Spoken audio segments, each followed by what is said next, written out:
বাংলা বলছি চ্যানেলটি সাবস্ক্রাইব করুন এবং সমস্ত অনুষ্ঠানের আপডেট পেতে বেল আইকনটি অন করুন।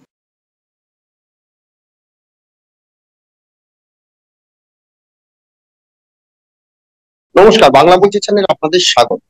উত্তাল জাদু এবং সেই জাদুপুরে উত্তাল ঘটনার পরে আমরা নানা লোকের কথা শুনেছি যাদবপুরের যিনি সহ উপাচার্য তার কথা শুনেছি। তারা বলছেন যে দ্রুত ছাত্র সংসদে নির্বাচন করতে হবে, এরকম নানান কথা এবং আরো অনেক কিছু তারা বলছে। আমাদের সঙ্গে আজকে এই বিষয়টা নিয়ে আমরা কথা বলবো। আমাদের সঙ্গে রয়েছে যাদবপুর বিশ্ববিদ্যালয়ের যিনি কমিটির যিনি সদস্য, সেই কমিটির সদস্য পদ্মশ্রী মাসুম আমাদের সঙ্গে রয়েছে। মাসুমদা, আপনাকে স্বাগত। মাসুমদা, কিভাবে দেখছেন আজকের যে যাদবপুরের যে বিষয়টা? এর আগে আমরা যদি দেখি, কেন্দ্রীয় মন্ত্রী বাবুল সুপ্রিয় তিনি যখন যাদবপুরে গেছিলেন তখন তিনি বিজেপিতে ছিলেন, কেন্দ্রের মন্ত্রী ছিলেন, আসানসোলের সাংসদ ছিলেন।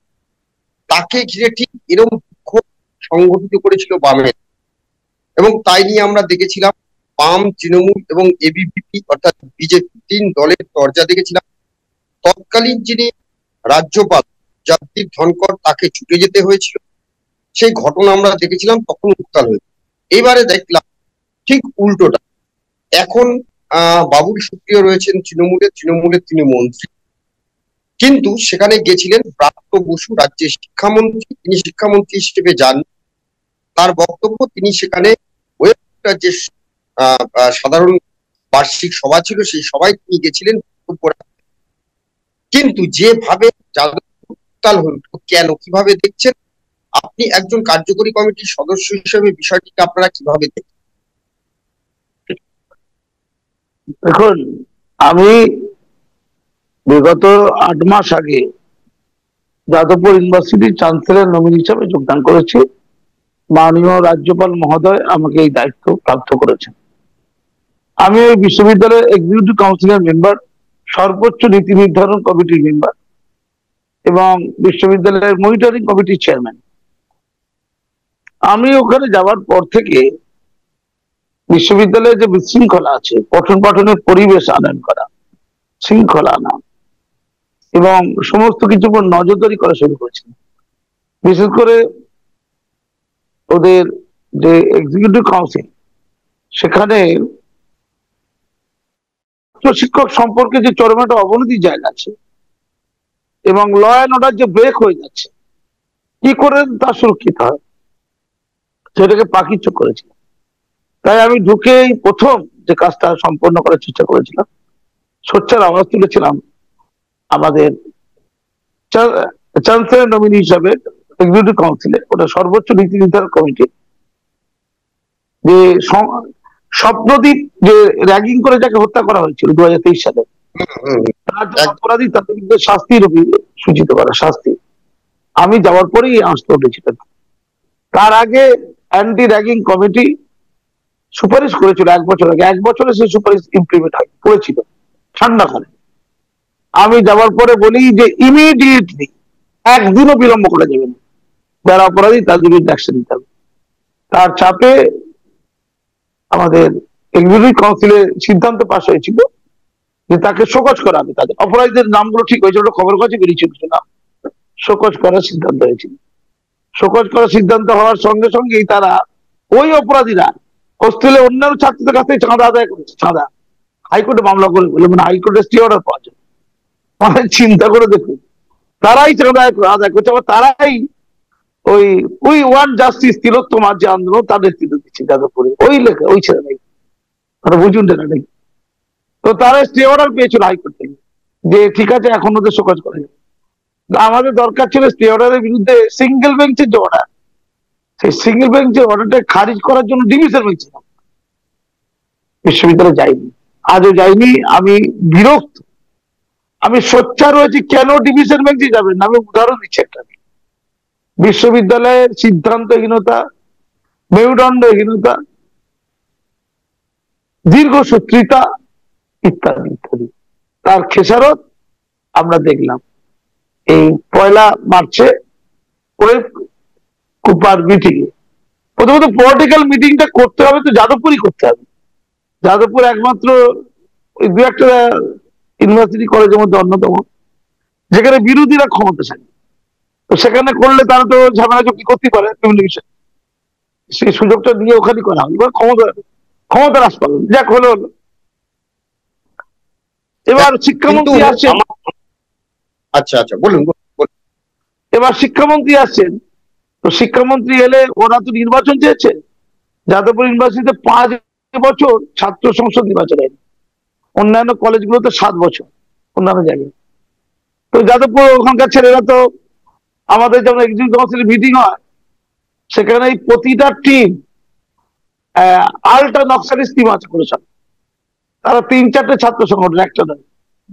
তারা তাদের রেপুটেশন নিয়ে আসে, এসএফআই তার রেপুটেশন নিয়ে আসে, এবিপিপি তার রেপুটেশন নিয়ে আসে, তৃণমূলী ছাত্র সংগঠনের রেপুটেশন নিয়েছে, সকলেই রেপুটেশন ঢুকেছে। আমরা বলি তোমরা তোমাদের প্রতিনিধিত্ব আকারে বলো, বলছে স্যার আমাদের তো এখানে ভোট হয়নি, আমরা সবাই রাজি। তো ওরা ভোট চেয়েছিল এবং আমরা নীতিগতভাবে এক্সিকিউটিভ কাউন্সিলের সিদ্ধান্ত নিয়েছিলাম যে দ্রুত ইলেকশন করাবো। তো তার পরিপ্রেক্ষিতে মাননীয় ভিসি উনি রাজ্য সরকারকে চিঠি করেছেন আমাদের সিদ্ধান্ত অনুযায়ী, এটা জানিয়েছেন, কিন্তু কোনো উত্তর পাননি। ফলে ওরা আমাদের কাছে বেশ রীতিমতো সোচ্চার হয়েছিল এবং কয়েকদিন আগে ওরা ভিসিকে সারা রাত আটকে রেখে দিয়েছে। তো এই যখন পরিস্থিতি, শিক্ষামন্ত্রী হচ্ছেন শিক্ষা বিভাগের প্রধান, সরকারের অন্যতম। তো তিনি এলে তাকে নিয়ে সহজ হল। আমি নিজে জানতাম 1 সপ্তাহ আগে থেকে ছাত্ররা প্ল্যান করছে শিক্ষামন্ত্রী ওই কুপার মিটিং আসবেন এবং তার উপরে চরম একটা বিক্ষোভ দেখাবেন। এটা 1 সপ্তাহ আগে থেকে ঠিক ছিল। আমি জানি, আমি চ্যান্সেলর নামিনি, আমি অভিভাবকটা বেশি কি জানতেন না? তাহলে সেই অনুযায়ী পদক্ষেপ নেওয়া দরকার ছিল। পুলিশ টাকা যায় কিনা দেখা দরকার ছিল। আর পুলিশ যদি টাকা নাও যায়, বিশ্ববিদ্যালয়ের অভ্যন্তরীণ সিকিউরিটি আছে 70-80টা। কক্ষস্থলে ওই ওপেন থিয়েটারের কাছে 10-12 জন পোস্টিং করা হয়েছিল। কেন 10-12 জন অতগুলো ছাত্র কন্ট্রোল করতে পারে? ওরা আপনি এক্ষেত্রে উপাচার্যর ভূমিকা কি? উপাচার্য ভূমিকা কি আপনি যেটা বলছেন, তাহলে তো উপাচার্য এটা জানতো, কেন ব্যবস্থা নেয়? হয় তার দূরদর্শিতার অভাব, না কেউ বলেছে হয়তো প্রভাবশালী কিছু করতে হবে, ঠিক আছে থাকুন না, হোক কালো না একটু হোক। কি কারণে অঙ্ক জানি না, অঙ্ক ওরাই জামিয়ে পার্টি করে দিতে। তার মানে এটা কি আপনি বলতে চাইছেন পূর্ব পরিকল্পিত? অনেকে তাই মনে করছে। অনেকেই হুল্লোটা চেয়েছিল, কারো হয়তো লাভ ক্ষতি আছে। কেউ কেউ বলছে তো 1 ঘন্টার মধ্যে ঢুকে যাবো, মানে 1 ঘন্টা না, 1 ঘন্টার মধ্যে যাদবপুর বিশ্ববিদ্যালয়কে দখল করে নেবো। আমি তাকে বলি আপনি দখল করুন করে নিয়ে শান্তি স্থাপিত, ল অ্যান্ড অর্ডারকে স্থাপিত দেখি কথা বলা আছে, শুধু ডায়লগবাজি কথাবার্তা চলে। তা আমার যেটা প্রশ্ন, তো শিক্ষামন্ত্রী এলেন, এসএফআই এর আবেদন গ্রহণ করলেন, অন্যদের নিলেন। এই হালটা আমরা নাকি বলেছে আমরা কথা বলতে চাই, আমি শুনলাম নাকি শিক্ষামন্ত্রী কথা বলতে চেয়েছিলেন, কিন্তু সপার্ষদ শিক্ষামন্ত্রীর সাথে যারা খেচররা ঘুরে বেড়ায় চারিদিকে, মশাবি দল, তারা মাতব্বর, তারা শিক্ষামন্ত্রী হতে বলেছে না কথা বলার দরকার নেই, ডিফিউজ করা যেত ওদের ক্ষোভটাকে। ঠিক আছে, ওদের ক্ষোভটা তো জেনুইন ক্ষোভ, ওদের ক্ষোভ ওদের অনেক জায়গা নাই। ওরা হোস্টেলের উপরে সারা রাত ধরে হোস্টেল চলাফেরা করতে, রাত 10টা বন্ধ, হোস্টেল বন্ধ হয়েছে। ওরা বলছে না সারত করে রাখতে হবে। হোস্টেলের এই ফার্স্ট ইয়ারে যেখানে সব দিয়ে মারা গেছিল ওই হোস্টেল করছি, ছাদ খুলে দিতে হবে, কোনো মদকারি গাঁজা খাবেন এরকম ডিমান্ড আছে, নাম্বার বাড়িয়ে দিতে হবে ডিমান্ড আছে, অন্যায় ডিমান্ড। তেমন ওদের তো ন্যায় ডিমান্ডও আছে, নির্বাচনের ডিমান্ডটা ন্যায় ডিমান্ড। সেই ডিমান্ডটা যে রয়েছে তাতে যে এই চরম একটা শিক্ষামন্ত্রীর হাতে কাজ পেয়ে গেছে না, ওরা সুযোগের অপেক্ষা ছিল, উল্লেখ করতে চাইছে। সেই সুযোগটা দিল কেন? কার অ্যারেঞ্জমেন্ট করেছিল এই অনুষ্ঠানটা? শিক্ষামন্ত্রীর সাথে যেটা ঘটলো, একটা শিক্ষামন্ত্রী এসছে, তিনি তো এসেছিলেন ওই কুপার সভাপতি হিসাবে, কিন্তু বাস্তবে তিনি শিক্ষামন্ত্রী। আমি যাদবপুর বিশ্ববিদ্যালয়ে গেলাম, তো আমি শিক্ষাবিদ হিসেবে গেলাম, পদ্মশ্রী অ্যাওয়ার্ড হিসেবে গেলাম, এটা লোক দেখবে। আমি ওখানকার চ্যান্সেলর নমিনি এইটাই দেখবো, তাই তো বিশ্ববিদ্যালয় ঢুকলে। শিক্ষামন্ত্রী ঠিক তাই, এই যে শিক্ষামন্ত্রী লোক জানেন। ফলস্বরূপ যে ঘটনাটা ঘটলো, ল অ্যান্ড অর্ডার প্রোটেক্ট দেখারও কেউ নেই, পুলিশও নেই, কিছু নেই। পুরো 2-3 জন অধ্যাপককে নিগৃহীত হতে হয়েছে।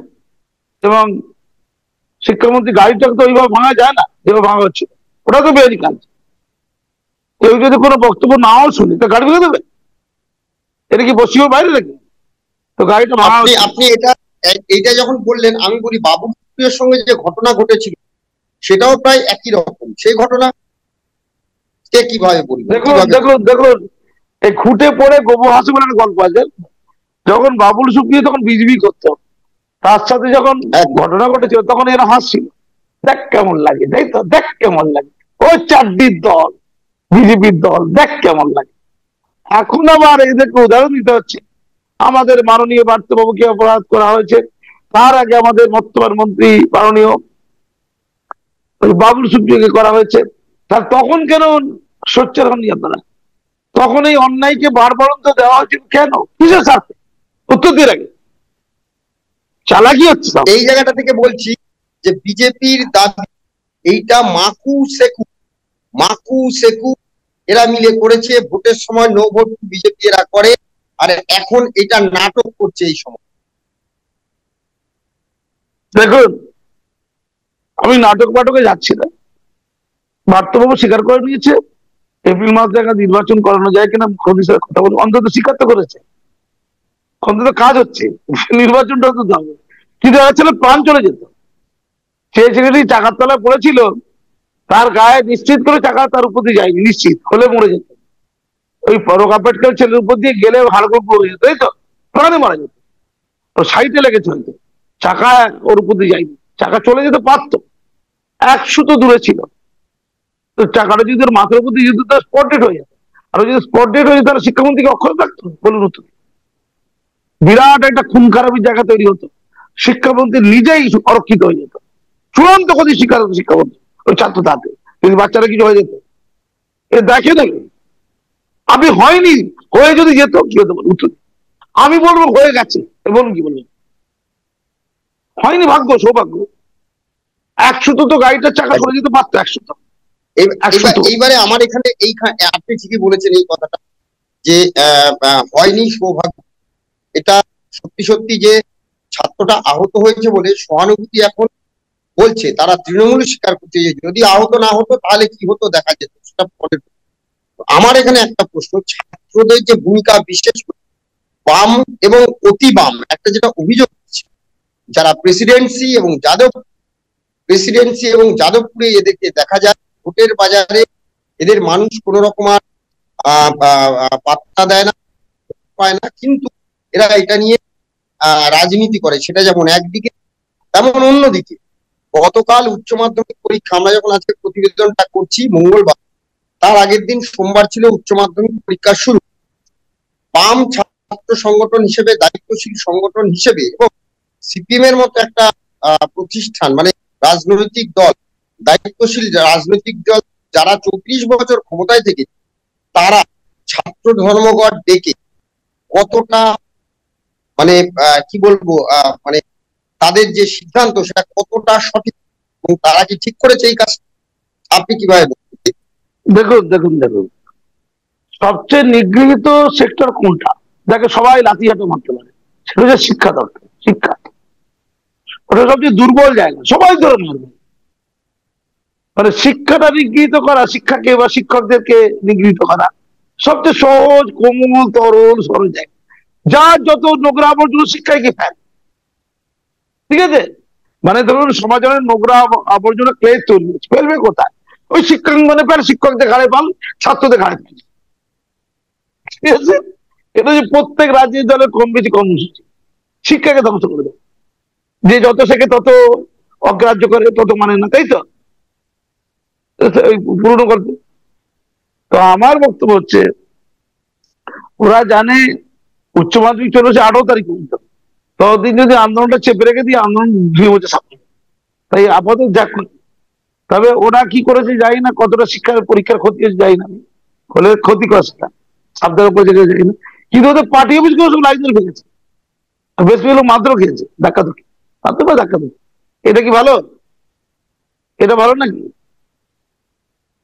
আমি পরিষ্কার বলছি, যাদবপুর বিশ্ববিদ্যালয় কি হার্ভার্ড বিশ্ববিদ্যালয় না কেমব্রিজ অক্সফোর্ড? ওখানে কি মারপিট হয় নাকি ছাত্রছাত্রী? বলুন উত্তর দিন। ব্রিলিয়ান্ট ছেলে, প্রচুর জ্ঞানী, তার কাজ হচ্ছে অধ্যাপক পেটানো। কি জ্ঞান রে বাবা! প্রচুর জ্ঞানী ছেলে যাদবপুরে নামা দিয়ে মার্কস দিয়ে ভর্তি হয়, তার অর্থ কি? অধ্যাপক দিয়ে ধাক্কা দেওয়া? আগে উত্তর দিন। অধ্যাপক কি ছাত্র মারতে পারে? আগে উত্তর দিন। এটা কি ভালো কালচার? বিরাট সুসভ্য। এটা কি সুসভ্য না অসভ্য? কি বিপ্লবী তো ভাই! তো যারা যারা ওই উগ্র বামপন্থী আন্দোলন করছে, ওই কলেজ থেকে বেরিয়ে যাবো, ইউনিভার্সিটি থেকে বেরিয়ে যাওয়ার পর তার চাকরি বাড়ি পেয়ে বউ বাচ্চাকে শুকিয়ে ঘর শুনতে হবে, তার বিপ্লব ভুলে গেছে। যত বিপ্লব ওই বিশ্ববিদ্যালয় পড়াশোনা। কাজী মাসুদ আক্তারদের দেখে শিখুন, আজ আমরা লড়াই করে যাই। আমাদের এই গাড়ি ভাঙতে হয়, সমাজে ন্যায় প্রদানের জন্য গাড়ি ভাঙা দরকার হয় না। আজীবন জীবন, নিজের জীবন মৃত্যুকে পায়ের মৃত্যু করে লড়াই করা যায়, কারো ক্ষতি না করে। এটা কাজের কথা নাকি? এরকম ভালো ট্রেনিং নাকি? ছাত্রদেরকে মোটিভেশন করতে হবে, তাদের কাউন্সিলিং করতে হবে, বিশ্ববিদ্যালয়ে এই চর্চা চালু করতে হবে। তুমি মাওবাদী কি কিবাদী দেখা দরকার নেই, তুমি ছাত্রবাদী, তুমি একটা ছাত্র, অন্য কিছু দেখবো না। তোমার আদর্শ তুমি তাকে তুলে রেখে দাও। বিশ্ববিদ্যালয়টা আদর্শকে লালন করার জায়গা নয়, পালন করার জায়গা নয়, বিশ্ববিদ্যালয় পড়াশোনা করার জায়গা। এই জায়গাটা বিশ্ববিদ্যালয় যতক্ষণ তৈরি করা না যাচ্ছে, এই অপকর্ম চলতে থাকে। আর অনেক বলছে এটা সেকেন্ড হোম। আমরা আমাদের দ্বিতীয় বাড়িতে ল্যাংটো মুটো হয়ে ঘুরবো, মদতারি খাবো, গাঁজা খাবো, ইয়ার কি হচ্ছে নাকি? সিসিটিভি ক্যামেরা যারা ভেঙে দিচ্ছে তারা দুষ্কৃতী। হয় তাদের রাষ্ট্রীয় করতে হবে, নাহলে পুলিশকে দিয়ে ধরেই লকআপে ঢুকিয়ে দিতে হবে। লাঠি পেটা করলে সব ঠিক হয়ে যাবে। করবে না, বিশ্ববিদ্যালয় ভয় অস্থির। আমি ভিত্তিকে বলেছি, স্যার আমি কোরাবিনে কাজ করতে রাজি আছি, ভয় ভুলে যাবেন না, এটা কাজী মাসুম আক্তার ওর পাশে আছে, এটা কাজে লাগানো হবে। কিন্তু ওইসব পার্টির লোক আছে, কি কাজে লাগাবে? পার্টির লোক বুঝতে না, প্রভাবশালী পার্টির লোক, তাদের কাজ নেই। তাদের বললাম, দাদা এটা কি কালচার? যখন তখন মিটিং হবে আর ভিসিতে প্রভিসিদের আমাদের ঘেরাও করে দেবে, বলছে এটাই যাদবপুরের কালচার। কি মহান কালচার রে ভাই! যাদবপুরের যিনি এখন ভিসি, তার একটু তাহলে আমি বলি, তাহলে যাদবপুরের ভবিষ্যৎ কি?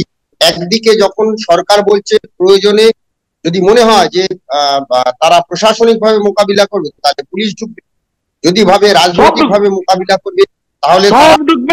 কাজী মাসুম আক্তার ওখানকার এক্সিকিউটিভ কাউন্সিলের মেম্বার। আমাদের মত অনুযায়ী চললে, যদি চলতো অনেকটা ভালো হয়েছে, কিছু কিছু ভালো হয়েছে, আপনারা জানেন। যদি আমাদের মত অনুযায়ী ঠিক মতো চলতো, চামড়া তুলে ঠিক করে দেওয়া যাবে, গুটিয়ে দেওয়া যাবে, মেটিয়ে পড়ছে স্বাস্থ্য করে কি হচ্ছে পারা যায়। আপনি বলবেন একলা, একলাই পারা যায়, কেউ পারা যায়। শুধু সরকার প্রশাসন সঙ্গে থাকুক, সিদ্ধান্ত বলিষ্ঠ নিতে হবে, স্পষ্ট সিদ্ধান্ত, মাথায় নত করা যাবে না। ছাত্রদের আপন করে নিতে হবে, ছাত্রদের সুখ দুঃখ গুলো শুনতে হবে, ছাত্রদের ভ্যালিড দাবিগুলোকে মানতে হবে দ্রুততার সাথে। ফ্যান খুলে পড়ে যাচ্ছে, ফ্যান, মেয়েদের বাথরুম ফুটো হয়ে জল বেরোচ্ছে, বলছে তো বলেই চলেছে। অধ্যাপকদের স্টাফ কোয়ার্টার এত খারাপ ভেঙেছে, কোনোদিন মানুষ মারা যায়। যে ওপেন এয়ার থিয়েটারে এই প্রোগ্রাম হচ্ছিল, সেই ওপেন এয়ার থিয়েটারে কান নিচে ছেলেমেয়েরা আড্ডা মারছে, উপরে সিগারেট খাচ্ছে।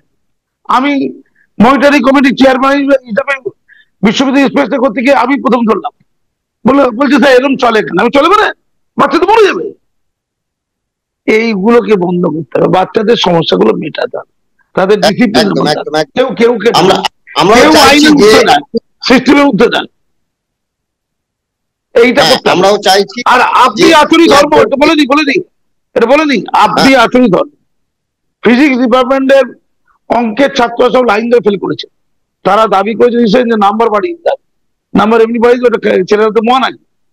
ওরা বলছিল যে ক্লাস ঠিক মতো হয়নি, কেন ক্লাস ঠিক মতো হয়নি? মাস কমিউনিকেশনের ছাত্ররা দাবি করেছে যে কোনো খাতা চেক না করে তাদের নাম্বার দেওয়া হয়েছে। খাতা চেকিং হয়, অ্যান্সারপত্র উত্তরপত্র চেকিং হয়, তদন্তে দেখা গেছে তাদের অভিযোগ সত্য। বলুন কি বলবেন? পিএইচডি তে দুর্নীতি হয়েছে, তার জন্য দুজনের কমিটি বানানো হয়েছে তদন্ত করার জন্য, পিএইচডি তে ডক্টরেটে। কি এর জন্য ছাত্ররা দায়ী, শিক্ষকরা দায়ী, কে দায়ী? ইয়ার কি হচ্ছে সবাই? সব আবর্জনাকে ধূলিসাৎ করতে হবে। আমি আগামীকালকে গভর্নরকে চিঠি লিখছি, রাজ্যপালকে 4 পাতার চিঠি তৈরি করেছি, লিখেছি এই পাঠাবো কাল সকালে। গভর্নরকে হস্তক্ষেপ করতে বলবো রাজ্যপালকে, তিনি আচার্য, চান্স দেন, আমি তার নমিনি। মাসুম আক্তারের কাছে ঘাসে মুখ দিয়ে চলে না, হাত তোলা পাটি নয়, হাত তুলেছি, ওসব চলবে না। আমি থাকবো না, বেরিয়ে আসবো যদি কাজ করতে পারি। ফলে আপনি আমাকে ইন্টারভিউ নিয়েছেন, আমি পরিষ্কার বলে দিলাম, ভিসিকের আগে একাধিকবার চিঠি করেছি, ওরা বলেছি সাবধান হন, ভালো হন। উনি এখন অসুবিধার বিছানা শুয়ে আছেন, কি বলবো। ওনার ওয়াইফ বলেছে তুমি যদি কলেজে যে বিশ্ববিদ্যালয়ে যাও তোমাকে আমি ডিভোর্স দিয়ে দেবো। মজার কথা, ঘরোয়া কথা। আসলে উনি ওনার বেরস্ত করেছিল একবার। অ্যাকচুয়ালি উনি সমস্যা, ওনাকে দেখেও মায়া হয় না, যেভাবে ওনাকে ঘিরে ঘিরে ধরে। আমি তো কয়েকবার ঘেরার মধ্যে নিজেই ছিলাম, যাইনি। আমি না, ভিসিকে নিয়ে যাও, বেরোবো। আমি ভালোবাসতে চেয়েছি, সকলকে ঐক্যবদ্ধ করতে চেয়েছি, কিন্তু দুর্ভাগ্য কোনো কোনো প্রভাবশালী ইনফ্লুয়েন্সার যাতে বলা হয়, তারা ট্র্যাপে নিয়ে নেয়। আমি ভিসিকে বলেছি আপনি কান দিয়ে দেখবেন না, চোখ দিয়ে দেখবেন। আপনি নিজের চোখ দিয়ে দেখবেন, অন্যজনের চোখ দিয়ে দেখবেন না। চেষ্টা করছি। এই বিশ্ববিদ্যালয়ে ভয়ঙ্কর কালচার আছে, একে দূর করতে হবে। এটা হচ্ছে ম্যাল প্র্যাকটিস। একদম একদম। সমস্ত ম্যাল প্র্যাকটিস জানি না, দূর হলে এই দুরবস্থা বন্ধ হবে। বলুন। শিক্ষাঙ্গনে শিক্ষা থাকে, শিক্ষাঙ্গনে রাজনীতি বন্ধ হোক, রাজনীতি নিশ্চয়ই থাকবে, ছাত্র রাজনীতি নিশ্চয়ই হবে, কিন্তু যেভাবে আজকে শিক্ষাঙ্গন কলুষিত হচ্ছে রাজনীতির জন্য, সেটা যাদবপুরের মতো ঐতিহ্যশালী, যেটা বাঙালির কাছে একটা গর্বের জায়গা, যাদবপুর বিশ্ববিদ্যালয়, সেটা কতটা গর্ব আমরা ধরে রাখতে পারছি, সেটা কিন্তু আমাদের নিজেদেরকেই প্রশ্ন করতে হবে। যারা এখানকার ছাত্র, যারা ছাত্র রাজনীতি করছে, বা তাদের পেছনে যারা আছে দায়িত্বশীল রাজনৈতিক দল রয়েছে, তাদের প্রত্যেকের কাছে অনুরোধ, যাদবপুর বিশ্ববিদ্যালয়কে এমন জায়গায় নিয়ে পৌঁছবেন না যেটা অন্যান্য রাজ্যের কাছে যাদবপুরের যে পরিমা সেটা ধূলিসাৎ। এটাই আমাদের আবেদন। ধন্যবাদ মাসুম, ধন্যবাদ আপনাদের, সবাই ভালো থাকবে, নমস্কার।